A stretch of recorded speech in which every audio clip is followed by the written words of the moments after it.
welcome to the show. I am your host, Amy Kardashian, not Kardashian.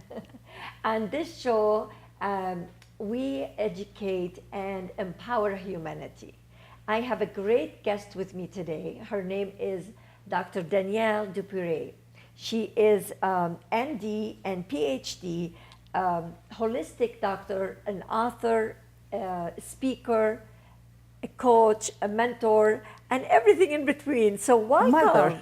Yeah, and mother, and you have grandmother too. Grandmother too, yeah. Right. And welcome to the show. Well, thank you for having me. Well, It's a it's nice to pleasure. have you, and I know you for a long time now.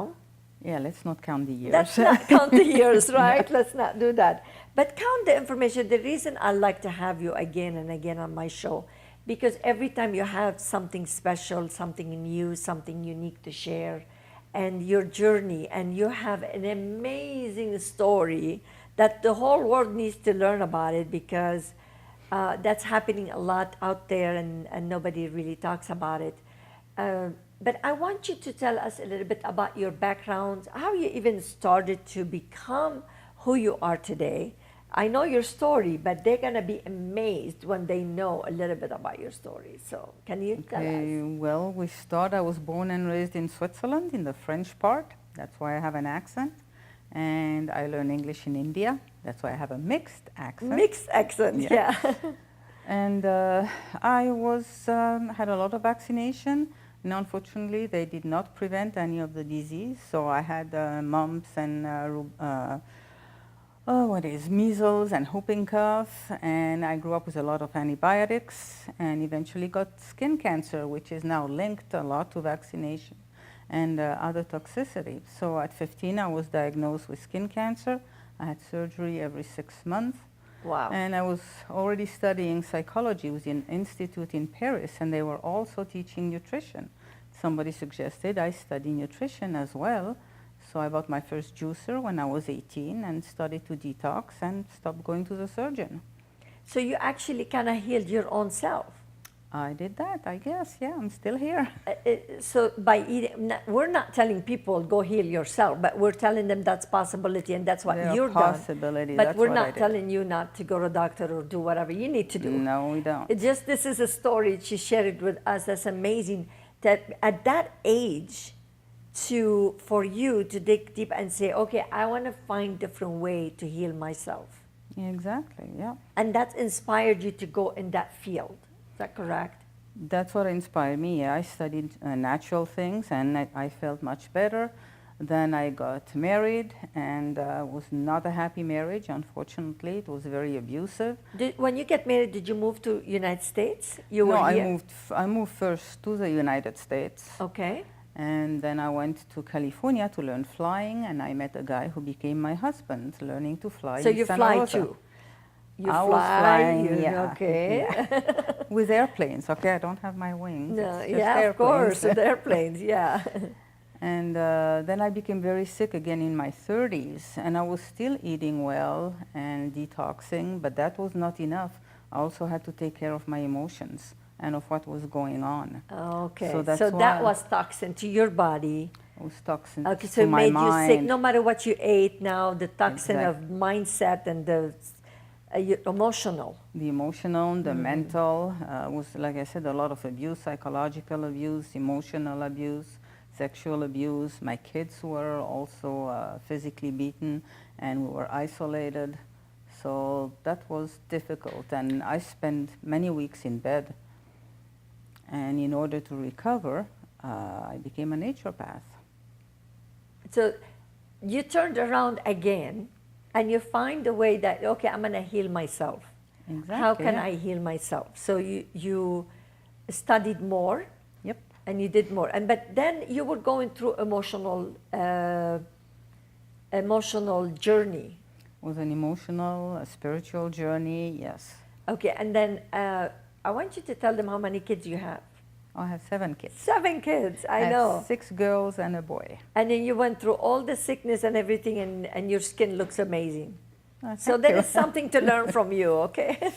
There is something to learn. But anytime you had an obstacles, you learn how to really turn around and try to heal yourself, try to take care of your own self. And on the journey, you discovered and you learn more because you experience it. So when somebody have a cancer, you understand it.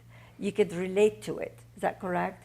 Or when I can encourage them at least. Cancer is very tricky. For me, it was simple. I had to detox, from the toxins I had and learn natural food, although I was eating pretty well.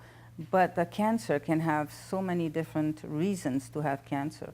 Sometimes people need to change 98% of what they're doing, how they're living. So are they going to stay alive, or are they willing to change everything? So it's a combination? It's a combination for me, yeah. It's always a combination. It's very seldom that you have a sickness or disease for one reason. Usually you have trauma, you have the emotions behind. So it's a combination of nutrition. That's why now I do holistic. I have 5 keys to get better, and it is about nutrition, exercise, taking care of your emotions, mental state, going deep inside with imagery, and then working with quantum physics as well. And all this is not just coming from just reading, it's coming from your own experiences, and that's how you really were able to turn your life around. And there is more of your story we want to share. We haven't even touched that yet. All right. Right? And then when we come back, we're going to share with you more inspirational story of Dr. Danielle, and how every time she found a way to really heal herself and feel better. So when we come back, you're going to learn a lot from Dr. Danielle. We'll be right back.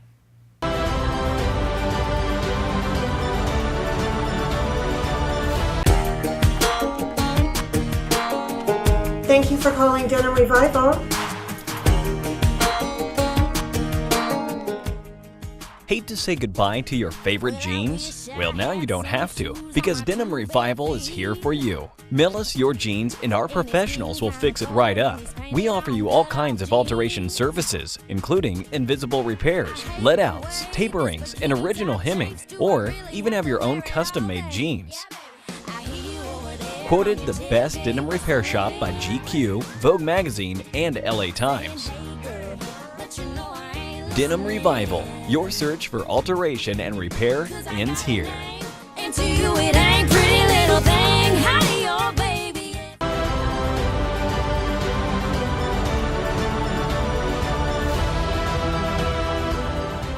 And we are back with Dr. Danielle. Such an inspirational person I have ever met, because you've been through so much. But then yet you always find a positive way to guide yourself. And not only that, you help others and you guide them to see the light when they're going through obstacles.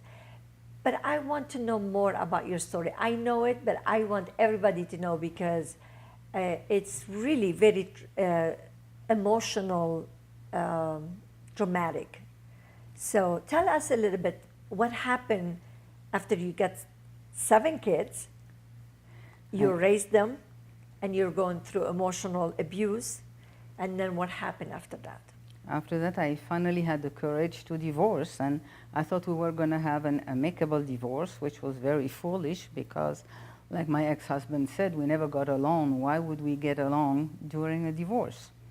And so it was a very tumultuous divorce. I learned a lot, and I guess I'm ready to share about it because things didn't go as planned. I started by doing what they call a holistic divorce, an amicable divorce, and behind my back, my ex-husband went to see an attorney that was a high-power attorney who wanted to make a lot of money, I guess. And they started to accuse me of all kind of stuff I hadn't done.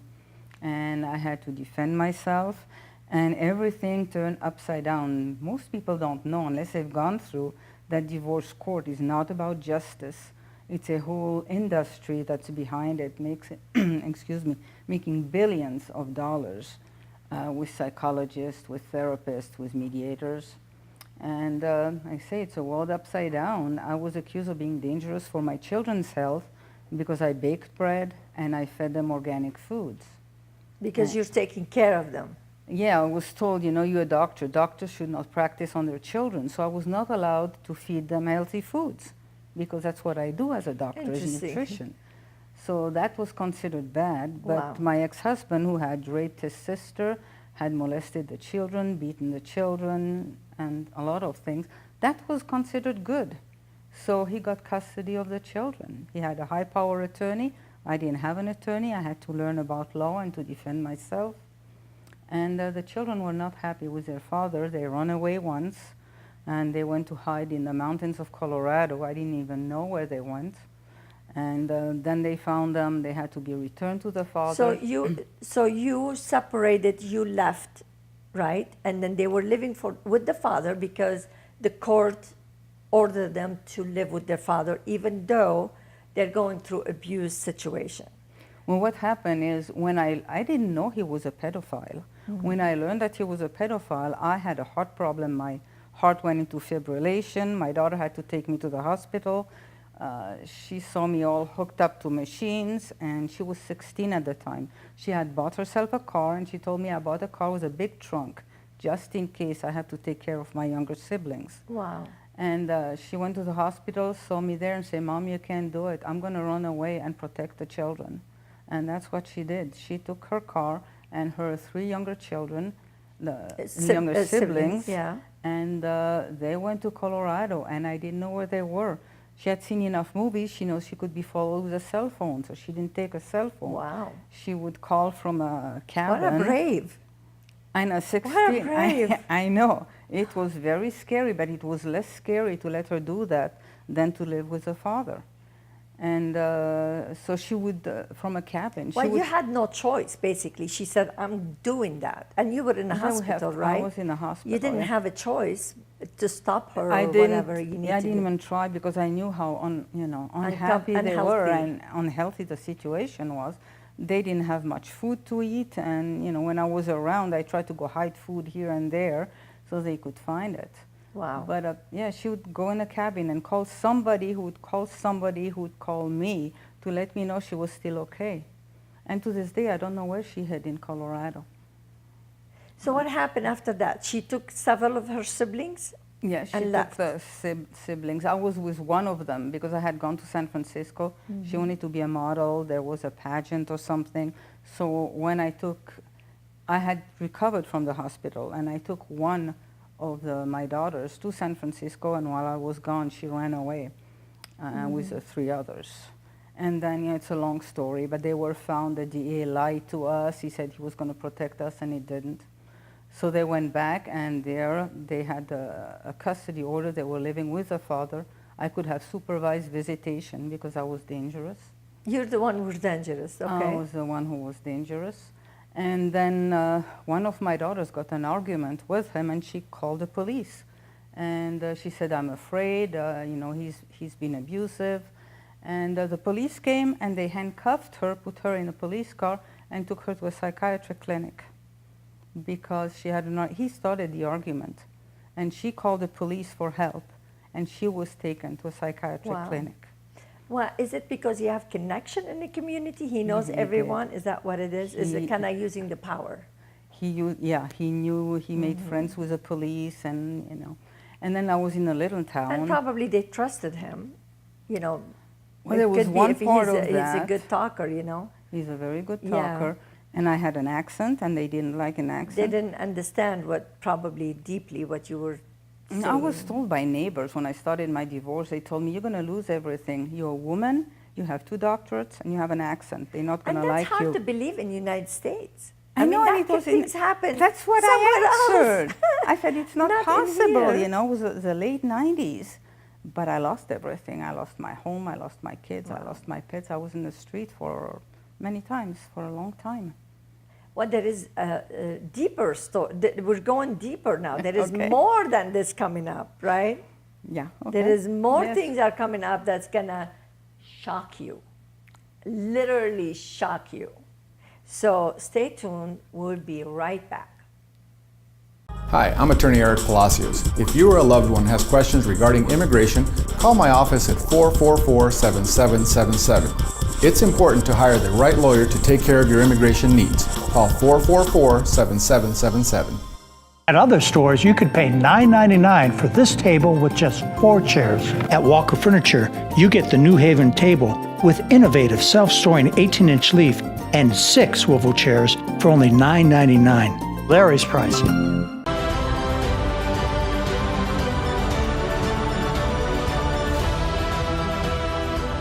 Welcome back. We are talking to Dr. Danielle, and she is sharing her powerful story.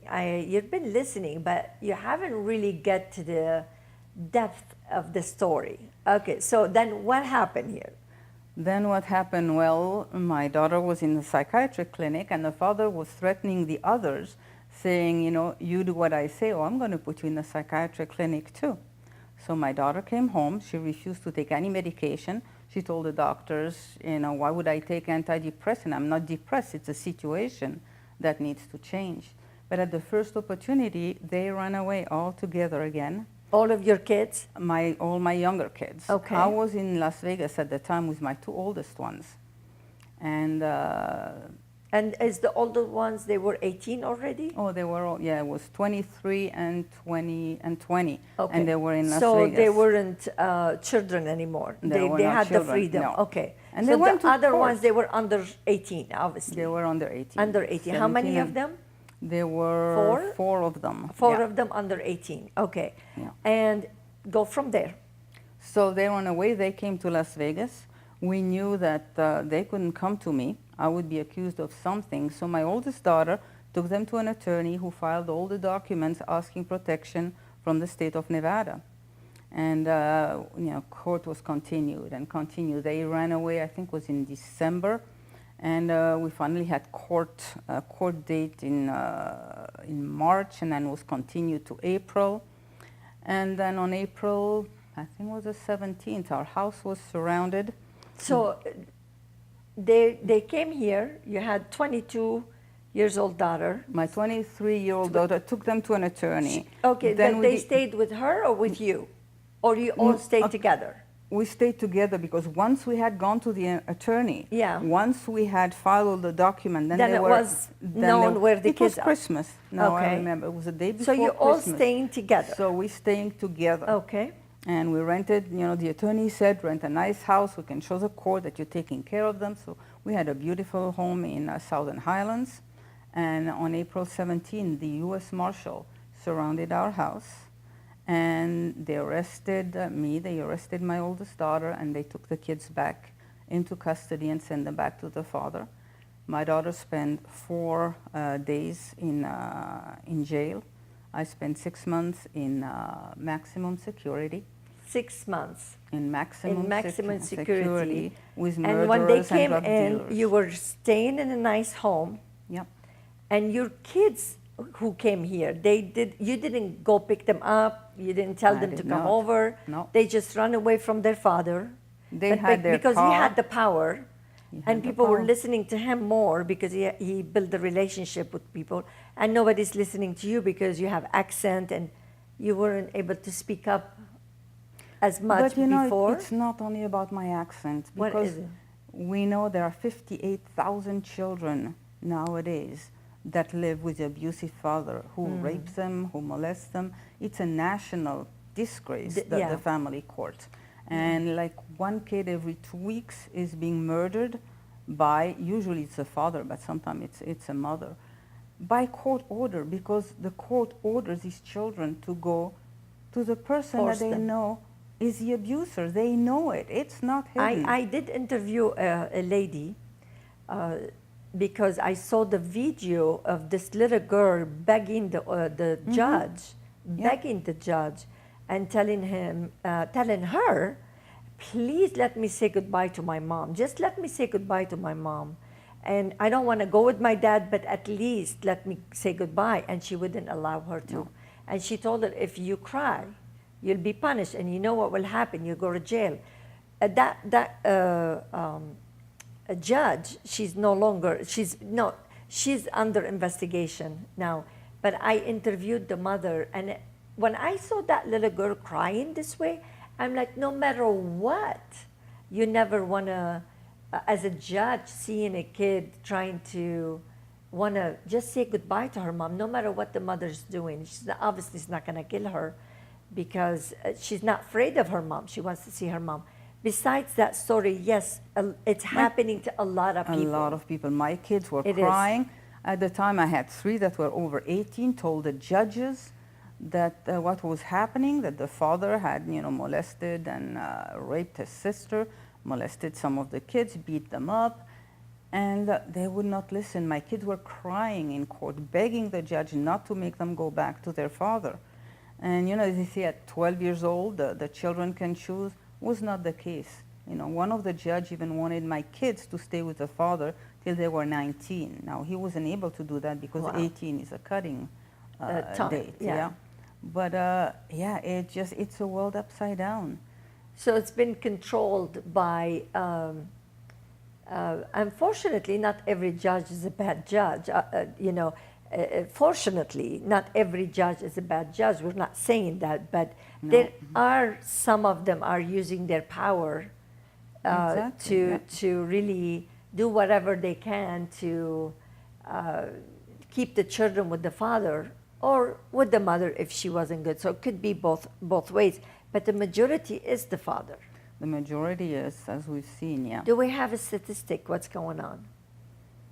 Oh, I haven't kept up with the statistic, but as I told you, there is 58,000 children every year that are forced to live with a parent that abuses them. 58,000. That's in the United States. Every year, yeah. Even the kids, cry. There was a horrible case in San Bernardino where the father said they had a little boy, a 9-month-old boy, and the father had written on social media, if I get the kid, I'll kill him. Oh my goodness. And the mother kept telling the judge, he's going to do it. Don't give him the child. right, yeah. And we saw the transcript, and the judge kept saying, "You lying, ma'am, you lying. I don't believe Wow. that, you're lying." And he gave the father Child. custody. Father took the child and shot him and then shot himself. Wow. And it was in black and white. He said that's what he was going to do. And the judges don't believe it. Wow. Okay, so this is amazing. That There was- is more. There is more. We want to know what happened in jail. How did you survive there? Oh, wow. Right? We're going It's deeper. survival. We're going deeper here, right? Okay. Okay. Well, jail, do you want to talk about it We now want, or you when want we to break? come back, when we Okay. come back, we're going to talk about that. So stay tuned. We'll be right back. Snap-on dentures will change your life. And at Smiles Today Dental, we now offer the lowest price in town. Mini dental implants can stabilize your loose dentures permanently. Call Smiles Today Dental for a free consultation. Friendly Ford's 2018 summer closeout event starts now. Yes. Yes. Yes to the best selection. Yes. Yes to free registration. Friendly Ford, Decatur and US 95. Pay less and get more. Friendly Ford, you get more.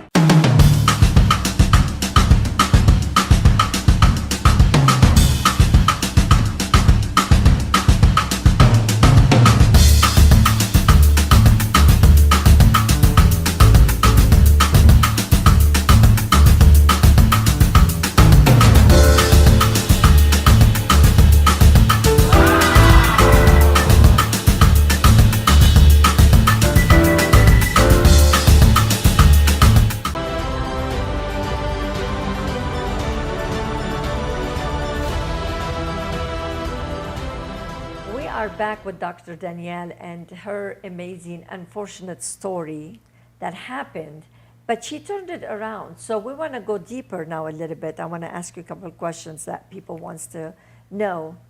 As a mother, having children, 7 children, knowing that the father was abusive, what was going on in your mind and in your heart 6 months in maximum security? What was going on? How you were feeling about that? Well, it was survival. It was very difficult.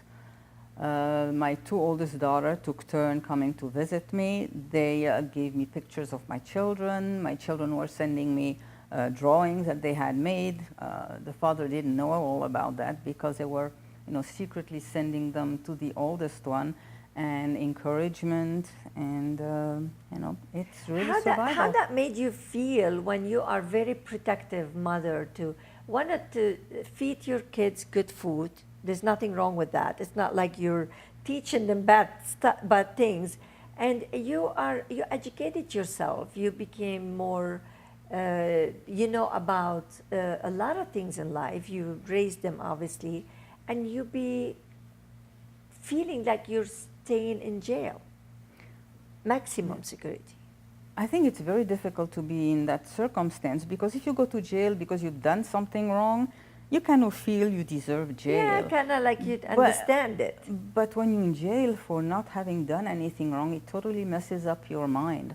It's very traumatic. A colleague of mine, Dr. Karen Hoffer, wrote a book called Legal Abuse Syndrome. And she said it's even worse than being beaten or sexually abused, because it removes all trust in humanity and trust in God. You expect judges. Now the whole you're losing trust with everybody, not just one person who abused you. Makes sense. Because you expect judges to do what's right for children, and that's what most people, when they go to court, they expect a judge to protect the children. But in many cases, they don't. So spiritually, you were broken. Something was trying to break you, and then did you break there, or did you hold yourself up until you came out? Well, it was a big question mark. You know, first I thought maybe God put me there because he wants me to help the girls there. They're not there to be helped. I was the only one that had never gone to jail.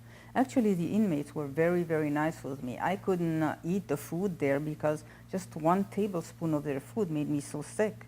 So the only thing I ate for 14 weeks were oranges and rancid sunflowers. And the inmate that got oranges would give them to me, and they were punished by the guards. Wow. Sometimes they were locked down in their room for 48 hours because they shared an orange with me. So the guards actually were... I can't even imagine emotionally you're going through this. So, but what happened? When you came out, did they found you not guilty? How did you come out? No, they put me on 5-year probation so that my kids would not run away from their father again. They told the kids, if you run away, we put your mother and your sister back in jail. So they could not run away. I didn't see my kids for 2 weeks. They were forced. 2 years. And did you have any visitation with them? No, he never did visitation. Now my kids were able to contact me in secret, and it was difficult because one of them was so close to suicide, constantly calling me, "Mom, I don't want to live like that." Oh my goodness! And How so it was not. That would rip my heart. It would be the most difficult thing. It is difficult. So yeah. Very difficult. Wow. So yeah, I had to learn. I was diagnosed with chronic PTSD, post-traumatic stress disorder, with a non-apparent brain injury, because when you have so much trauma, you have like short circuit in your brain, and I had to rework my brain, remake my brain little by little.